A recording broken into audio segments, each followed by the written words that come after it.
Hey, it's Mark Weiss. Let's talk about preparing your medical group or your healthcare business for sale. You know, there's that analogy of, I'm sorry, I'm like freaking out because some guy is like going 30 miles an hour when he should be going 50 miles an hour. So I'll start over once again.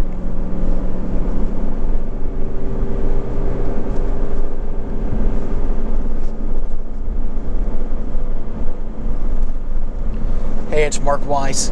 Let's talk about preparing your business, your practice for sale. You know, people, when they go to sell their house, they generally think about, well, maybe remodeling the kitchen.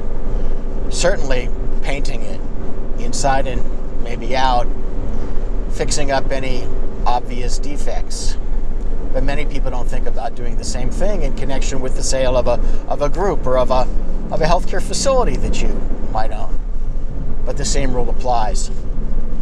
First of all, you want to make it, and this can take time, can take more than a year, you want to make it as attractive as possible to a buyer. If there are potential problems with compliance, you want to clean them up. If there are potential problems with disruptive physicians, you want to clean those up. If there are problems with collections, you definitely want to clean those up.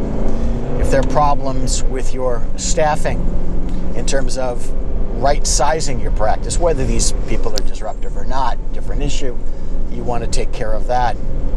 You want to do whatever you can do to make your business as shiny and new appearing, as successful as possible, as attractive as possible in order to attract a buyer.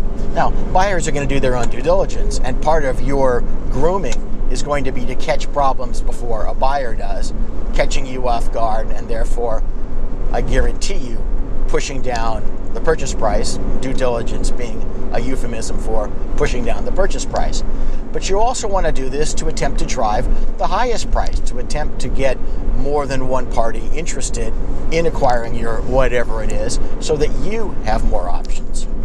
Look, if you'd spend time and money fixing up your house before a sale, why wouldn't you do the same thing with something that's even more important to you, your practice or your business?